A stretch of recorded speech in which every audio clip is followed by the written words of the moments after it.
Muy buenas noches, señoras y señores. Como siempre, sean ustedes bienvenidos a un programa más del turismo, nuestra industria, aquí en Digital Costa del Sol. Programa que, como saben ustedes, en periodicidad semanal, tiene una cita habitualmente con ustedes y donde ponemos lupa y atención sobre aquellas cuestiones puntuales que marcan la actualidad, que de alguna manera más o menos directa afecta al sector de nuestra primera industria, como es la del turismo.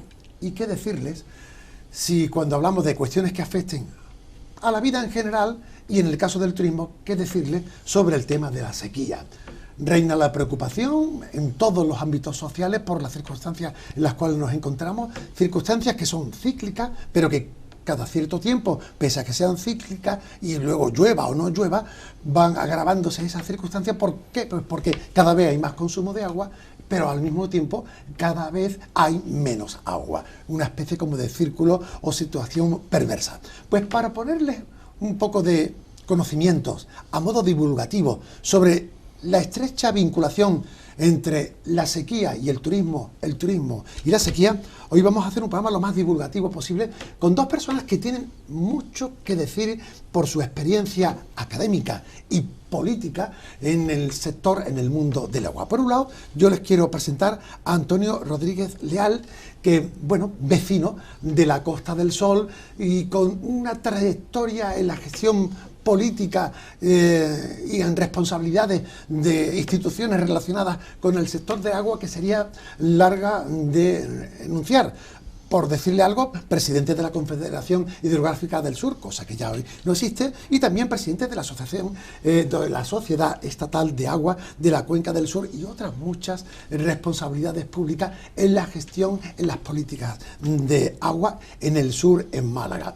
Y también nos rodeamos en la parte académica, en la parte universitaria y científica, con un experto en la materia como es el catedrático de Geografía Física, José Damián Ruiz Sinoga, que al mismo tiempo es director del Instituto de Investigación Hábitat, Territorio y Digitalización. Antonio Rodríguez, José Damián, muchísimas gracias y buenas noches. Buenas noches. Buenas noches. Si yo digo sequía, en tiempos presentes, ¿qué piensa un gestor? Sí. ¿Y qué piensa un catedrático? Bueno, si hablamos de turismo, está claro que un factor imprescindible, no deseable o necesario, sino absolutamente imprescindible, que debe existir y debe existir satisfactoriamente, es el agua a disposición de todos los viajantes o todos los turistas o toda la gente que vive en nuestra costa. Entonces es un factor imprescindible que, junto a la movilidad, para mí son los dos más importantes problemas a resolver dentro de la Costa del Sol occidental en la que vivimos. José Damián, sequía, turismo. Si yo pienso en sequía, rápidamente la primera expresión, concepto que me viene a la cabeza es pánico. Pánico porque estamos hablando de un recurso que no nos sobra, que es el agua, y que si analizamos un último periodo de tiempo, de 15, 20 años, pues podemos observar claramente cómo la oferta se ha ido reduciendo un poquito a poco, no mucho, sinceramente, pero poco a poco, mientras que la demanda se ha ido disparando. Se ha ido disparando por un motivo, y es porque estamos en una situación que continuamente estamos leyendo que estamos de moda, ¿no? Estamos de moda, o sea, la Costa del Sol está de moda, Málaga está de moda, ¿no? Y el estar de moda significa un factor atractor, ¿no?, de actividades, pero también, claro, actividades que consumen claro, agua, de un recurso que, bueno, que la mala noticia es que no nos sobra, y la buena noticia es que habrá que darle la vuelta para ver cómo podemos optimizar el uso de ese recurso para que, digamos, podamos dar cumplimiento a toda la demanda que hay, ¿no?, en la actualidad. Me quedo con el titular sobre el sentimiento de pánico que puede venir cuando hay una situación de sequía y que se pueda prolongar en el tiempo, y que además, bueno, de aquí a pocos años veamos que los índices, si no se hacen actuaciones y concienciaciones, podemos llegar posiblemente a ese más cercano o lejano pánico. Pero por ser puntuales en cuanto a los datos que hoy se tienen en las reservas de los pantanos, el momento puntual es que nuestra capacidad de embalse está en un 33%, índice arriba, índice abajo, del total. Que si lo comparamos con el año pasado estábamos casi a un 54% por esta misma fecha. Es decir, estamos 20 puntos por debajo de lo del año pasado. No sé si la evolución de estas disminuciones hay un salto tan cualitativo y cuantitativo como el que hay de un año para otro. Pero si seguimos dándole a la moviola, bueno, pues hace 10 años los pantanos malagueños estaban en torno a un 70%, que comparado con el 33% actual, ya la cifra se duplica. Antonio y José Damián, ¿qué nos dicen estos datos, estos porcentajes? Creo que lo primero que habría que hacer para centrar un poco genéricamente el tema es de qué agua se está nutriendo la costa del Sol occidental. En la zona en que vivimos, vamos a comprenderla desde Campo de Gibraltar hasta Málaga, hasta Guadalhorce, es un subsistema dentro de lo que era la antigua Confederación Hidrográfica del Sur, que se nutre de una serie de formas o maneras de llegar al agua. Hay que decir que la primera cosa a conocer es que más de la mitad del agua que consumimos en la costa del Sol occidental son aguas subterráneas. Sí, un 60%, 75 hectómetros de 130, que es lo que gastamos en un año, esta zona que hemos hablado, sí, son aguas de extracción subterránea. Es la más importante. Nosotros tenemos una presa muy pequeñita. La presa de la Concepción son 56 hectómetros cúbicos, que creo recordar que es como una parte de 20 de la presa más grande que hay en Andalucía. Claro. Y la cuarta parte de la presa más grande que hay en Málaga. Una presa muy pequeña que estaba bien para los años 60. Vale. O sea, lo primero que tienen que saber las personas que nos están viendo es que nosotros vivimos y nos suministramos de agua fundamentalmente por el agua subterránea. Vale. Una parte cercana al 30 y pico % del agua de la presa de la Concepción. Vale. Y luego de dos factores que pronto pondremos sobre la mesa porque creo particularmente que hay que hablar de ellos. Pero Antonio, perdón, de la presa de la Concepción de Marbella, sí, ¿hasta dónde llega su distribución de agua dentro de la franja de la Costa del Sol? ¿Llega hasta Málaga?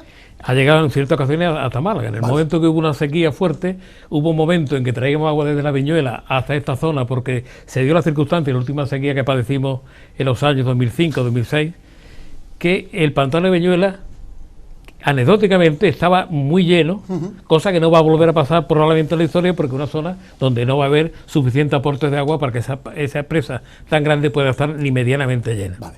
Pero hubo un momento dado que ese agua que traíamos desde Vélez Málaga, desde la Zarquía hasta esta zona, volvimos a hacerlo, pero al contrario. La Viñuela suministraba agua a la durante costa un tiempo, sí, del Sol occidental. Pero una cantidad de realmente testimoniales, vale, no más de un 5 o un 10%. Bien. Y al final de esta etapa hubo que empezar a transferir agua desde la costa del Sol occidental hacia la zona oriental, como es más lógico y es lo que naturalmente va a volver a pasar. Pero hablando fundamentalmente de los temas, lo primero que hay que saber es que, como muy bien decía Demián, nos están faltando recursos. ¿Por qué? Porque hay menor aprovechamiento en las presas. Nosotros aquí dependemos, en este sector nuestro, de la presa de la Concepción. Si habláramos de Málaga capital, ya hablaríamos del pantano Salobre, Guadalhorce, Alteva, etcétera. Es otro planteamiento. El nuestro ahora mismo es que también tocaremos de fondo, sí, porque Málaga también es turismo. Pero hay una cosa importante que yo pongo sobre la mesa. Sí. Parece, no tenemos métodos directos para observar o para medir, y eso también tienen mucho más conocimiento que nosotros seguro. ¿En qué estado se encuentran los acuíferos? Pero están sobreexplotados en la mayor parte de las ocasiones. Por ejemplo, un ejemplo muy simple de un gran acuífero que nutre no solamente a este sector de abajo, sino al de Alaurín, Málaga, etcétera, que es el acuífero de Sierra de Mica. Vale. El acuífero de Sierra de Mica está sobreexplotado porque, teóricamente, según la planificación hidrológica existente, tiene un aprovechamiento medio anual de unos 19 hectómetros cúbicos. Eso es lo que consume aproximadamente Málaga en 5 meses, vale, Málaga capital. O Mija en 1 año y 2 meses. Vale. Es una cantidad suficiente de agua. Bueno, esos 19 hectómetros cúbicos no es lo que se extrae anualmente.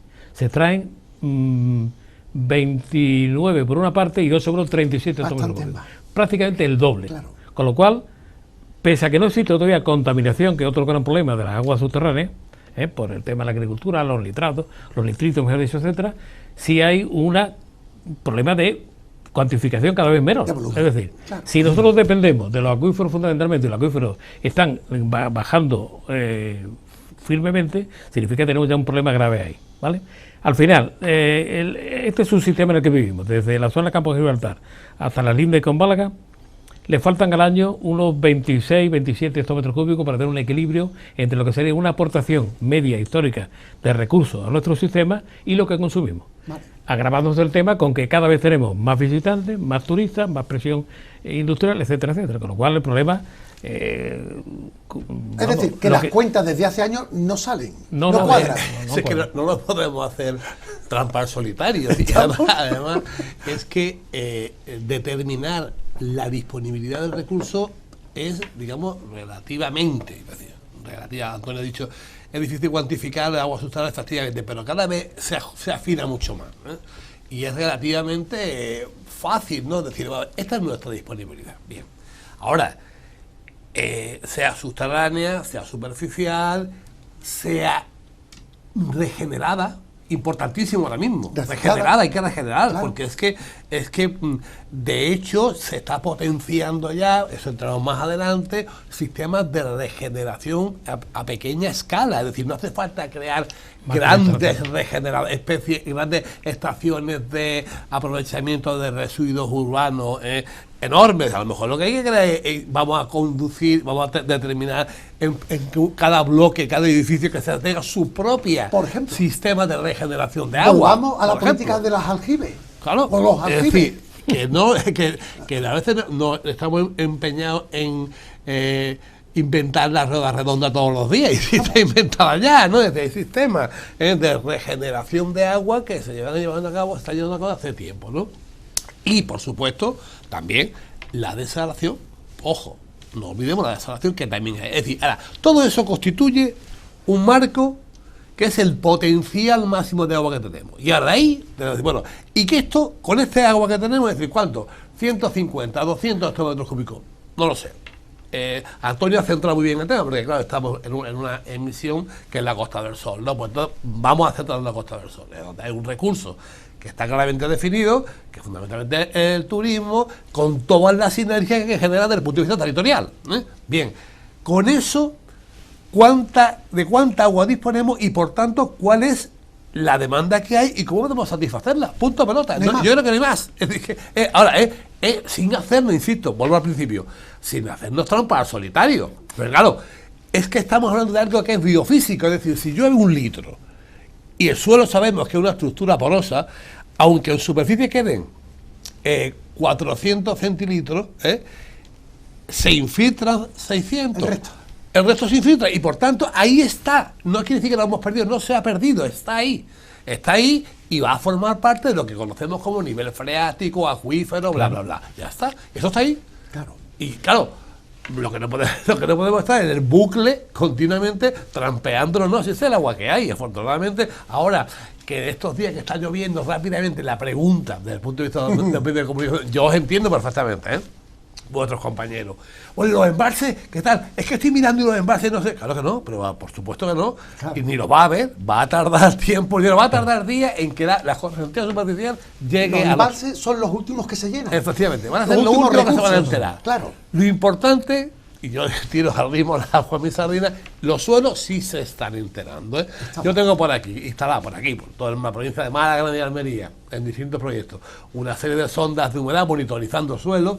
Y en cuanto empezó a llover, los suelos pasaron de un 4 o 5% de humedad a un 28%. Todos los suelos de Málaga, hoy en Almería, Cabo de Gata, que tengo una sonda, 29% de humedad. Es decir, que estaban deseando tener agua. Cuando la han infiltrado y está ahí, está retenida. Es un agua que está pasando por ahí. ¿Hasta dónde va a llegar? No lo sé, claro. Pero es un agua que no se ha perdido, ojo. Aunque no la veamos en un embalse, no quiere decir que se haya perdido ese agua. De ahí, por tanto, que a veces las lecturas que hacemos por parte de la Administración y los propios medios de comunicación sobre los recursos que tenemos de agua, a veces a lo mejor nos equivocamos porque lo capitalizamos todo en función de la capacidad de embalses. Sí. Y eso es un error cuando, bien como dices Antonio, estamos bebiendo. Sí. Hablamos de consumo urbano, ¿no? Estamos bebiendo en la Costa del Sol en unas 3/4 partes, digamos así, de los recursos de los acuíferos. Cerca, sí. Bien. ¿Y los pantanos que representan ahora mismo, o cuáles son los que forman parte del complemento general de la capacidad de agua? Casasola, Conde de Guadalhorce, me corregí, El Limonero, Guadalhorce, Guadalteba, La Concepción y La Viñuela. Exacto. Poquito más, ¿no? Que tengan... Pero hay Guadalhorce, hay que quitarlo porque tiene un problema Conde de Guadalhorce, el arroyo Meliones. Meliones que uno de estos grandes, como bien dice Damián, tiene un problema histórico que no se ha resuelto. hubo un intento hace años de resolverlo y básicamente consiste que hay una aportación de sal continua, el arroyo Millones y otras 2 o 3 aportaciones que hacen que ese agua tenga un contenido de sal inmenso. Entonces se construyó en su momento la desalabradora de La Taval, que permite tratar ese agua y volver a utilizarla. ¿Quién sabe si no vamos a volver? Bueno, sí, se está utilizando. El agua de La Taval, que me conste, se sigue utilizando, mezclando con el resto, porque al final las grandes empresas de agua, lógicamente, captan recursos en varias direcciones, la suman y la distribuyen, una vez potabilizada, lógicamente, ¿vale? Entonces, el tema del Conde de Guadalhorce es un gran problema, pero al fin y al cabo sí estamos nutriéndonos de ese agua, aunque sea de una manera muy cara. Ha habido intentos en el pasado de construir un túnel para desalinizar ciertas zonas. Eso duró 3 o 4 años esa inversión en funcionar adecuadamente, hasta que se cortó de una manera y no se ha vuelto a insistir. Hacemos un mapa, si os parece, lo más gráfico posible para que la gente sepa dónde están los principales recursos de agua. En cuanto a los acuíferos, ¿cuáles son los acuíferos donde más explotamos el recurso del agua? Ahora mismo, el agua subterránea. Bueno, hay muchos, porque lo he planteado, es decir, para el caso que nos ocupa aquí, que es Costa del Sol, de nuevo, es el acuífero nos lo marca la litología. Y en nuestro caso, aquí en el entorno nuestro, Sierra de Mija es un impluvium espectacular, es decir, el mejor impluvium que hay para esta zona, ¿no? Difícilmente tú vais a ver en Sierra de Mija, y nuestro televidente igual, agua circulando por encima. Cuando llueve el agua se infiltra. Es una esponja. Eso, efectivamente, es una esponja. Y eso es bueno. Y eso es porque agua que está ahí en un reservorio, está ahí. Perfecto. En disposición de ser utilizada, ¿no? Claro, como esta, hay todas las sierras calizas que hay en Málaga son acuíferos. Agua subterránea, acuíferos. Sí. Plantas desalinizadoras. Bueno, ¿tenemos algunas existentes en la actualidad? Anteriormente he comentado y he avanzado un poquito sobre lo que tú nos proponías, de que en la segunda parte del programa habláramos de proyectos, de medidas, etcétera. Ya la Costa del Sol avanzó en su momento algo en el terreno de la desalación y la regeneración de agua residual. ¿Marbella? Desalación, la desaladora que Gil hizo en la anterior sequía. Se construyó una desaladora con capacidad de producción de 16 hectómetros cúbicos. Eso es muy poco. Eso sería prácticamente, pues, un noveno de lo que necesita la Costa del Sol ahora. Claro. Esa desaladora no funcionó adecuadamente, hubo muchos problemas, luego políticamente se resolvió, la pusimos en marcha, pero ayer mirando los papeles del Plan Hidrológico Nacional, resulta que en la memoria que hacen, dicen que el año 22, creo el referente, o 21-22 la media, se aportaron 6 hectómetros cúbicos de agua desalada, de 16 que potencialmente tendría que haber producido. Sí, es muy poca cantidad. Entonces, ahora mismo no tenemos ninguna planta que... Solamente la de Marbella. Y una desalabradora, que es La Taval, pero con este fin específico. Correcto. De desalabrar el agua de Conde de Guadalhorce. Bien. Ahora, el agua regenerada es importantísimo, además tiene mucho incidencia en el tema turismo. Agua que se vuelve a utilizar. Exactamente, agua sucia, agua que se vuelve a recuperar, se regenera y tiene un segundo uso para no solamente para baldeo y riego agrícola, sino para otra serie de funciones que progresivamente se están adaptando. Pero quiero decir que aquí en Acosol y en Marbella y en la Costa del Sol tomamos la delantera en este aspecto. Me acuerdo que en la anterior sequía había muy mala prensa respecto a los riegos con aguas subterráneas, fundamentalmente de los campos de golf. Hay que decir que Acosol suministra ahora mismo una gran parte de ese agua de agua regenerada. Sí. ¿Qué es lo que debería hacer una medida que había que anticipar? Pues a lo mejor obligar a que todos los riegos de los campos de golf, que son 17 hectómetros cúbicos, es decir, lo que consumen nuestros campos de golf en la Costa del Sol Occidental son 17 hectómetros, algo más de lo que consume el municipio de Mijas. Pero me dicen, y no sé si es verdad, por eso Antonio, tú que eres experto, que cuando se emplea el término agua reciclada o regenerada para regar un campo de golf, no es en un 100% el agua que se regenera, ¿no? Sino que se emplea una mezcla 50-50. ¿Es correcto? Y por un motivo, vamos a ver. Se ha avanzado muchísimo, y allá Acosol fueron pioneros, ¿no? Estamos hablando de hace como 20 años, ¿no? Aquí hablamos con esta normalidad. Hace 20 años. Hace 20 años Acosol fue pionero. Ya llovió poco. Quizá algún que otro año más. ya llovió muy poco. Exacto. Y fueron pioneros en el riego con agua regenerada. En aquella fecha el agua regenerada tenía un problema, y es que generaba metales pesados. Es decir, no se había avanzado mucho desde el punto de vista científico, pero dejaba un pozo de metales pesados, de tal manera que era un agua cuyo nivel de potabilización no era muy alto, pero para regar valía, ¿vale? Ahora ya se ha avanzado muchísimo, y ahora ya sí se puede regar con agua regenerada y se puede regar cultivos perfectamente sin problema. Está generando una pequeña cuestión que se está avanzando por ahí, que es que ya por supuesto no genera metales pesados ni el compost. Claro, el agua regenerada genera dos elementos. Por un lado, el compost, que es 100% materia orgánica, que son las caquitas, claro. Y por otro lado, el agua emplea. El agua. Es decir, que, claro, tanto en un caso como en otro, ya no hay metales pesados. Pero la conductividad eléctrica, es decir, la salida es muy alta, o sigue siendo alta. Con lo cual se aconseja, para que determinados productos para el riego, mezclar a lo mejor con un 30%, un 35%. Nosotros en un proyecto que yo tengo de investigación en La Bayora, regando aguacates subtropicales, ¿no?, con agua regenerada, ¿no?, estamos mezclando más o menos en torno al 40-45% con agua regenerada, O sea, agua pozo, agua regenerada. Por tanto, agua subterránea, agua que viene de desalinización, agua regenerada, el agua de los pantanos. Y ya entramos quizás en la parte que más tenemos visiblemente. La viñuela está al mínimo. Al mínimo. Lo digo porque también nos ven en la asarquía. Lo de la viñuela es porque ha habido una sobreexplotación agrícola. Mira, ahí tenemos un problema. La viñuela es un gran embalse, ¿vale? Cuando escuchas o lees el que nos faltan embalses, faltan infraestructura, pues solamente hace falta irse a la viñuela para ver qué infraestructura hay. Lo que nos falta es agua. Embalses hay. Claro. Es decir, un embalse de 164 hectómetros cúbicos, me parece. Ahora mismo quiero recordar. Tiene 16. Efectivamente. Es decir, está ahora mismo al 10%. Bueno, no vamos a entrar en el tema de los pozos y tal, que recientemente ha salido, porque es un tema que además nos tendrán que explicar bien, ¿no? Aunque es como lo de las viviendas que había en la asarquía, que parecía que nadie las veía, ¿no? Pero bueno, eso nos lo tendrán que explicar. Pero yéndolo a lo concreto, lo que parece claro es que la superficie en los últimos años, en los últimos 10 años de cultivos subtropicales se ha disparado.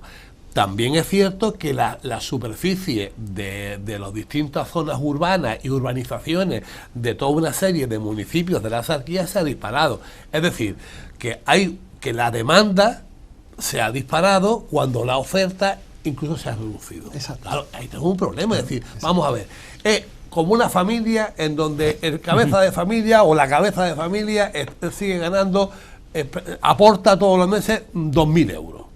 Y la familia se compone de 5 miembros. Vale, si llega el novio de la hija o la novia del hijo, la madre que viene, tal, si la familia va aumentando y los ingresos se siguen manteniendo, cada vez los recursos va a haber para menos. Claro. Es decir, es evidente, es que si encima viene una situación crítica, porque a lo mejor por una reconversión de lo que sea, los ingresos del cabeza de familia durante 3-4 meses se reducen, pues tenemos ya la crisis absoluta. Hemos entrado en el sistema ha colapsado, ¿no? Y es lo que está sucediendo ahí, ¿no? Y el caso de la viñuela es un caso especial. Sí. Es de manual. Sale cada 2 por 3 un poco en los medios como uno de los pantanos que más están sufriendo de nuestro entorno la situación de la sequía. La Concepción le hemos hablado hace un ratito. La Concepción, sí. Sí, pero hay un tema, Antonio y José Damián. Recrecimiento de la presa. Eso, porque de vez en cuando, también cíclicamente, no con tanta frecuencia como quisiéramos, ha habido que desembalsar.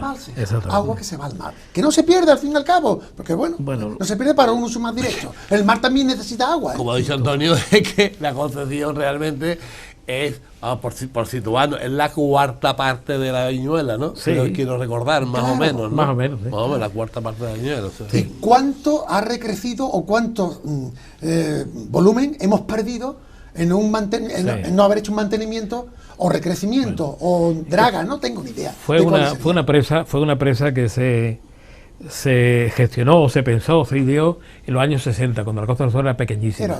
Era la 7ª, 8ª parte de lo que es ahora. Claro. Y probablemente en aquel momento era el enclave adecuado, tenían el presupuesto adecuado, pero está claro que históricamente se ha demostrado que se ha quedado pequeña, que es insuficiente, que hay que desembalsar alguna vez, porque hay que recordar, lógicamente, que la zona oriental llueve mucho menos que la zona de Marbella, puede llover la mitad o cerca, o quizá, no lo sé, pero llueve bastante más a medida que vamos hacia occidente. Sí, sí. Los distintos proyectos de recrecimiento, los distintos impulsos que se han dado al tema, siempre han quedado como una idea reflejada en el Plan Hidrológico Nacional, como una serie de medidas, pero nunca se ha abordado con seriedad. Vale. ¿Por qué? Porque ha llegado una época en la cual se puso mayor énfasis en el control del consumo, en aspectos medioambientales, y ha habido también un ataque visceral contra el tema de empresas y demás, que yo creo que es injustificado porque un país que se está desertizando Los ingenieros de camino, que no les importa, que algunos conozco, se ponen a temblar ante una actuación que haya que hacer en una presa, porque cuando no son los ecologistas, cuando no son las sensibilidades extremas, y algunos políticos que quieren acción inmediata, es así.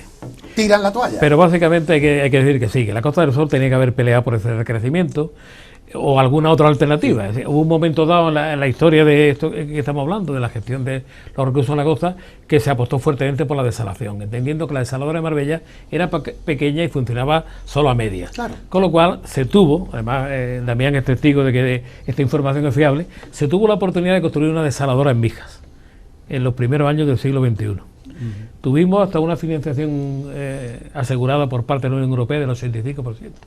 Y falló el dichoso ayuntamiento en su momento, que no fue capaz de proporcionar los terrenos. Claro. Una ocasión como esta, de tener una financiación del 85% No es de una desaladora de 40 toneladas cúbicas, claro. no lo vamos a volver a ver posiblemente. Claro. Pero bueno, eso no quiere decir que no haya que afrontar ese tema en el futuro. Cabe pensar, porque como suena, no sé si cuando el río suena, agua lleva. En este caso, no sé lo que suena, si lleva agua o no. Que lo que está sonando sobre presas que se están cerrando o se están destruyendo, en el caso de la Concepción, porque llega un día en que la capacidad... A ver, las presas tienen hay que explicarlo, ¿no? Una vida, ¿no? También. Un periodo útil, ¿no? ¿Vale? Y porque hay momentos en que las propias presas, en determinados ambientes, antes nos estaba planteando España, tiene un problema de certificación importante. La provincia de Málaga, más o menos el 50% de la superficie tiene un riesgo muy alto de desertificación. Y estamos hablando de desertificación, que es pérdida de capacidad productiva de los suelos, es decir, los suelos cada vez producen menos, y esto es importante. Claro, eso significa que cuando llueve, no hace falta, pero no porque yo lo diga, porque estamos todos hartos de ver, cuando llueve estos días, rápidamente lo que vemos es que una especie de chocolate, como llueve un poquito más intenso, chocolate circulando por los arroyos. Esos chocolates son toneladas y toneladas de suelo que se están desplazando. Nutrientes. Eso es. ¿Dónde está yendo? Claro. A las presas, con lo cual la presa se va recreciendo con materiales sólidos. ¿Eso qué significa? Que llega un momento en que la presa se ha entancado, se ha cegado. Con lo cual, esa presa se convierte en una presa nula, no vale para nada. Además, no solo no vale, sino que es que además, si tú la ves desde el punto de vista hidráulico, presenta problemas hasta negativos, ¿no? Porque puede parecer que la lámina de agua está llena y tiene 10 centímetros, o sea, y cuando la lámina tiene 10 centímetros nada más, tú empiezas y puedes ir de una punta a la otra andando porque lo demás es tierra. Exacto. Tierra prensada, porque es tierra que se ha ido sedimentando lentamente. Tierra que, por otra parte, muy nutritiva, ¿no? Sí, claro, pues esos son los mejores suelos, pero claro, Exacto. ahora, ¿cuánto cuesta movilizar a estos suelos para volverlos a llevar? Sigo hablando de presa. Guadalhorce, Guadalteba, aquí está ahora mismo, digamos, el principal almacenamiento de agua que tenemos, en la provincia de Málaga. Sí. Pues Vega de Antequera, comarca de Antequera, Pues una zona que está mucho peor que la Costa del Sol Occidental, aquella está mucho peor. Y la zona ahora mismo con peor grado de contaminación de acuíferos, todo lo relacionado con la laguna de Fuente Piedra y aquel sector. El Limonero, la presa más urbana que tenemos. Bueno, una presa que se hizo de contención. De laminación. De laminación de avenida. Exactamente. Pero ahora mismo se encuentra con 8 kilómetros y digamos hay de contención y de poco más. Eso no tiene mayor... Yo ni contabilizaría eso. Ni Casasola también. Ni Casasola. Y esto es lo que hay. Todo lo que hay, sí. Claro. Agua embalsada, agua subterránea, agua regenerada y agua a desalinizar. Y por ahí está la historia. Esa es la oferta. Son los factores fundamentales. Son las cuentas, los elementos fundamentales que componen, digamos, la producción de agua, por decirlo con un término económico, ¿no? O sea, el agua no va a llegar por estas vías. Estamos. Pues, si os parece, una vez que hemos hecho una descripción del momento actual en el cual nos encontramos, en la segunda parte, después de la publicidad, hablemos de presente y de futuro, aunque a lo mejor para la gestión del agua la palabra futuro algunos de nuestros dirigentes no la conocen y no la ponen en vigor. Ya digo, alto en el camino y seguimos hablando de turismo y sequía aquí en Digital Costa del Sol.